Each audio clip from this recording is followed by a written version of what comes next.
जाऊंगा, अभी उधर आ जाऊंगा, मैं चिंता मत करो।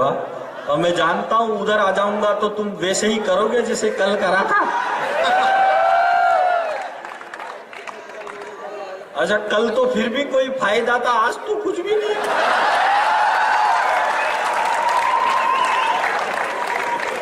और वैसे भी मैं करण जौहर थोड़ी हूं। मिलती नहीं है दुनिया में मीरा की निशानी, मिलती नहीं है दुनिया में मीरा की निशानी, सर पे सवार हो चुकी शीला की जवानी, आंखों में शर्म ना कोई जुबान बची है, बस जिस्म दिखाने की घमासान मची है, लज्जा को त्याग चमेली चिकनी में आ गई, साड़ी को फेंक लड़कियां बिकनी में आ गई।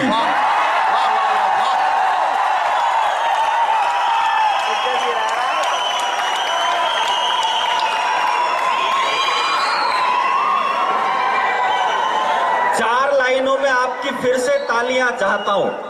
अगर दे सको आशीर्वाद, कोई सच बोलने की हिम्मत करता है हिंदुस्तान में, हमको लाना क्या चाहिए था, हम लेकर क्या आए, तब बोलता हूं भगत सिंह का बलिदान खटाई में पड़ा है, अशफाकुल्ला खाकी कोई मुस्लिम बात नहीं करते, बिस्मिल शेखर और सुभाष को हिंदू याद नहीं करते, हंसते हंसते जो फांसी वाले तख्तों पर झूल गए, हनी सिंह तो याद रहा पर भगत सिंह को भूल गए।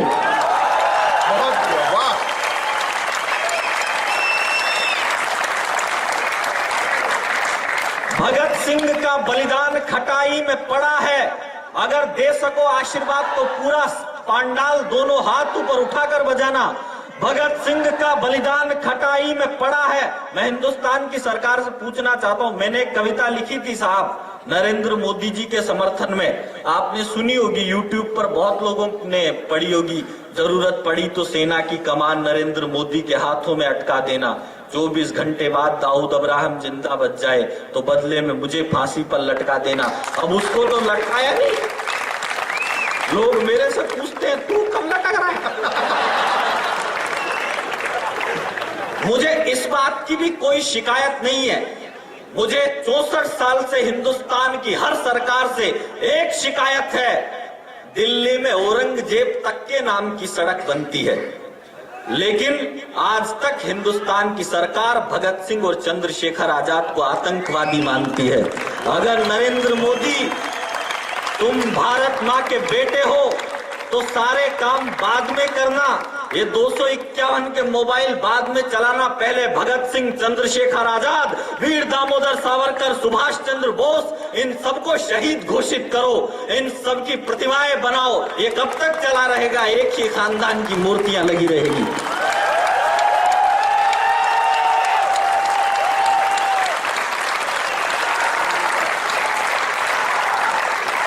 भगत सिंह का बलिदान खटाई में पड़ा है, लेकर के युवा नेत रजाई में पड़ा है, लता के गीत रेप के कोहरे में खो गए, भारत के संस्कार तार तार हो गए, लानी थी तरक्की मगर ये कौन आ गई, सीता के देश में सनी लियोन आ गई।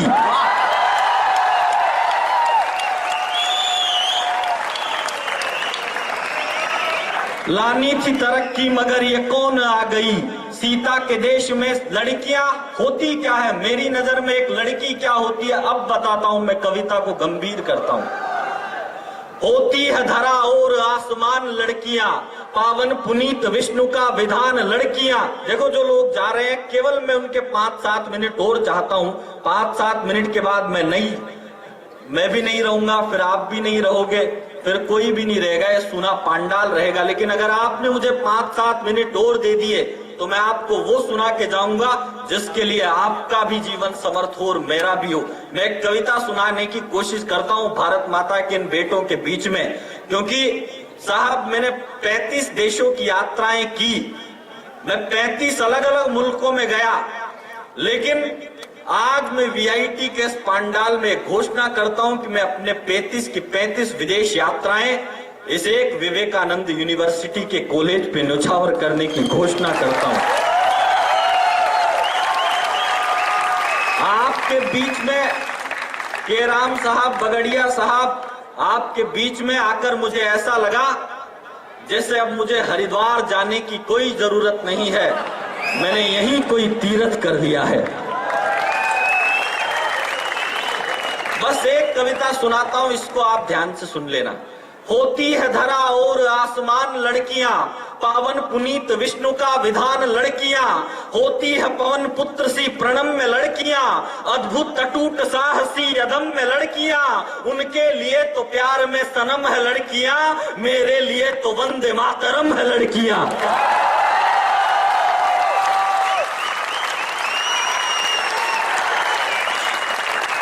होती है धरा और आसमान लड़कियां, पावन पुनीत विष्णु का विधान लड़कियां।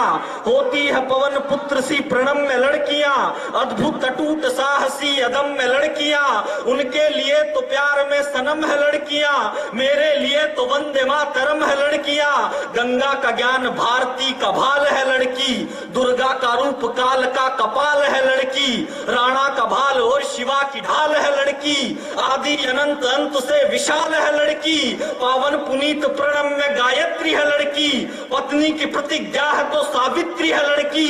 ब्रह्मा की ब्रह्म शक्ति का वरदान है लड़की, माँ का है अगर रूप तो भगवान है लड़की। बहुत बढ़िया।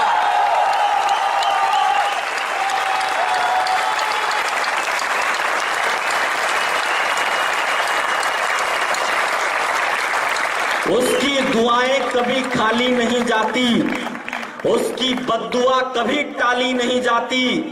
और बर्तन मांज कर भी माँ 3-4 बच्चे पाल लेती है, पर 3-4 बच्चों से एक माँ पाली नहीं जाती। बहुत बढ़िया। वाह वाह वाह वाह वाह।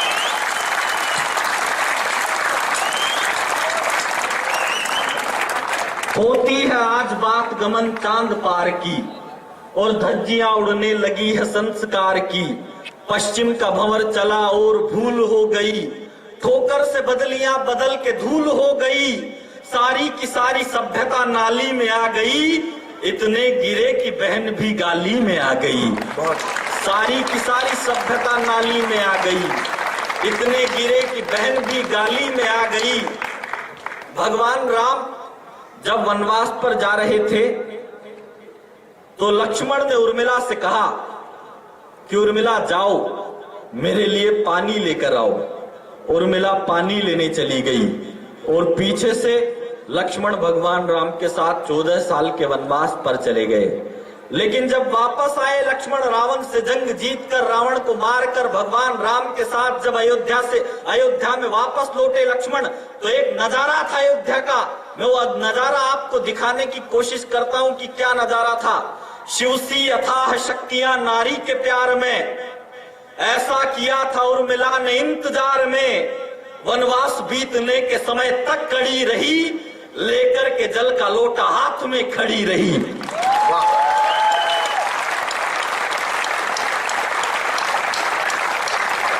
देखिए साहब, मैं राजस्थान की धरती का बेटा हूं। लोग कहते हैं कि गर्व से कहो कि हम राजस्थान के हैं, लेकिन मैं घमंड से कहता हूं कि मैं राजस्थान की मिट्टी में पैदा हुआ था। पिछले दिनों फ्रांस के गवर्नर साहब आए दिल्ली में, तो उनको महात्मा गांधी जी की समाधि दिखाई गई। उन्होंने गांधी जी की समाधि के दर्शन किए, राजीव गांधी की समाधि के दर्शन किए, पटेल जी की समाधि के दर्शन किए, शास्त्री जी की समाधि के दर्शन किए। सारे दर्शन करने के बाद फ्रांस के उस गवर्नर ने कहा कि मुझे एक बार महाराणा प्रताप की समाधि के दर्शन करने हैं।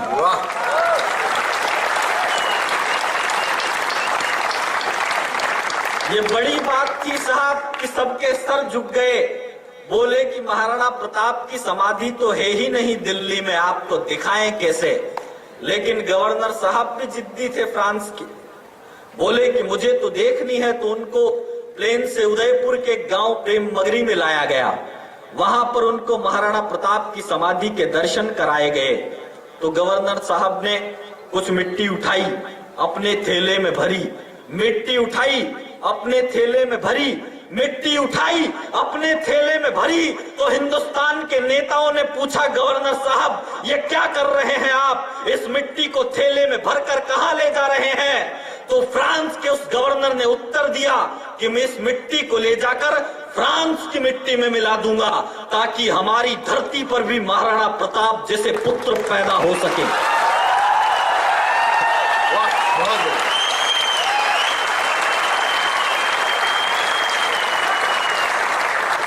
मैं राजस्थान की एक गाथा बताता हूं आपको। धरती का वक्ष चीर चीर धीरता बनी, रोता मयंक सूर्य ऐसी वीरता बनी, दिए की आग सूर्य सी प्रचंड हो गई, पीकर के जहर जैसे नीलकंठ हो गई, मेवाड़ की धरा को आसमान कर दिया, पन्ना ने अपना पुत्र भी बलिदान कर दिया। मेवाड़ की धरा को आसमान कर दिया, पन्ना ने अपना पुत्र भी बलिदान कर दिया। लोग मुझसे कहते हैं साहब आप तो लाफ्टर चैलेंज के विनर हैं, आप ऐसा क्यों बोलते हैं? मैं ऐसा इसलिए बोलता हूं साहब, जब हिंदुस्तान में किसी को किसी बड़े अभिनेता की आवाज से सुकून नहीं मिला, तब मुझे उतर कर आना पड़ा एक कहने के लिए, तेरी शोहरत मेरी शोहरत तेरी अखबार की मोहताज नहीं है, लोग होठों से छूकर लगाते हैं मुझे, मेरी शोहरत किसी अखबार की मोहताज नहीं है, चांद लिखता हूं तो आफताब छपता है, झील के पानी में भी सैलाब छपता है, और मेरे जज्बातों से कुछ इस कदर वाकिफ है मेरी कलम, मैं इश्क भी लिखूं तो इनकलाब छपता है। बहुत बढ़िया, वाह। मैं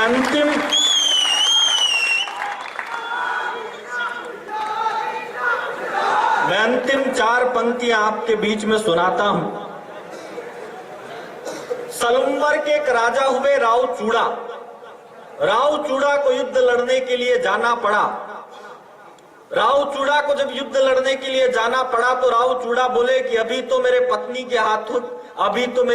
के हाथों की मेहंदी तक नहीं सूखी और मुझे युद्ध लड़ने के लिए जाना पड़ेगा, अभी अभी तो हाथ पीले हुए हैं, मैं युद्ध कैसे लड़ूं? वो अपनी पत्नी से बहुत प्यार करते थे, रोज खत लिखते थे पत्नी को कि मैं युद्ध नहीं लड़ पाऊंगा, मैं तुमसे बहुत प्यार करता हूं, मैं युद्ध नहीं लड़ पाऊंगा, मैं तुमसे बड़ा प्रेम करता हूं। तो एक दिन सैनिक से कहा उन्होंने, सैनिक एक काम करो, युद्ध तो मुझे लड़ना ही पड़ेगा, क्योंकि युद्ध नहीं लड़ूंगा तो राजस्थान का सर झुक जाएगा, मैं युद्ध लड़ने जाऊंगा, लेकिन एक काम करो, मेरी पत्नी से कहो कि एक मोहब्बत की निशानी भेज दे, एक निशानी भेज दे। सैनिक गया और बूंदी की उस बेटी ने, बूंदी की राजकुमारी ने सलुम्बर के राजा को एक निशानी भेजी। आपको लगे कि यही इश्क है, क्योंकि गुमराह किया गया हिंदुस्तान की जनता को जब लोग कहते हैं कि मोहब्बत तो लैला मजनू ने की थी, मोहब्बत तो हीर रांझा ने की थी, मोहब्बत का एक संत बना दिया गया इस मुल्क में वैलेंटाइन डे। वैलेंटाइन नाम के संत की पूजा की गई उस मुल्क में जहां भगवान श्री कृष्ण ने दुनिया को प्रेम की बांसुरी बजाना सिखाया, उस मुल्क में वैलेंटाइन की जरूरत क्या थी? तब कहना चाहता हूं,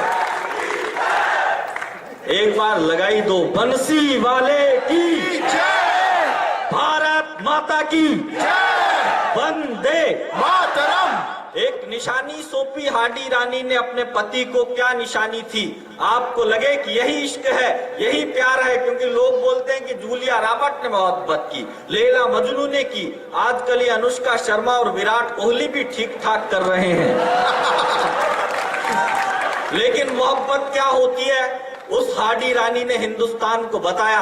आपको लगे कि इस छोटे बालक ने, आपके भाई ने कुछ अच्छा लिखा है, तो आप सब आशीर्वाद देना मुझे, दोनों हाथ ऊपर उठाकर, जैसे भी आप आशीर्वाद दे सको मुझे, मैं इस कविता को पूरे हिंदुस्तान में पढ़ सकूं, क्योंकि मैं आपकी प्यार की वजह से हूं। कोई भी ऐसे नहीं बनता है कुछ भी, आपने इतना प्यार किया तो मैं इतना बड़ा कवि बना, आपका आशीर्वाद मिलेगा तो मैं और बड़ा बनूंगा। क्या निशानी भेजी हाडी रानी ने, और निशानी सौंपना, और अगर आपके कलेजे के दरवाजे पर ठक से लगे तो पूरे सदन के हाथ लहरते हुए देखना चाहता हूं।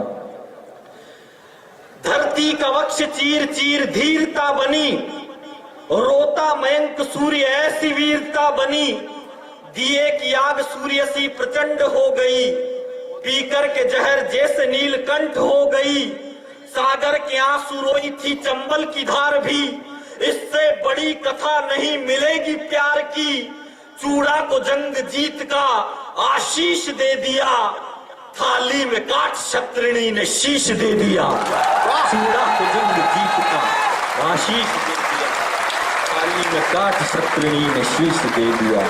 बहुत बहुत धन्यवाद, बहुत बहुत आभार आप सभी का। दोस्तों, इस देशभक्त कवि के विदाई पर एक बार जोरदार भारत माता की, भारत माता की वंदे। एक बार जोरदार तालियों के साथ विदाई दीजिए भाई सुरेश अलबेला को। बहुत बहुत धन्यवाद आप सभी का, बहुत बहुत शुक्रिया।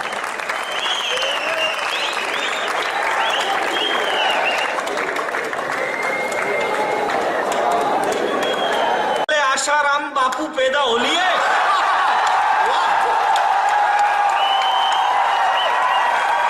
बहुत अच्छा।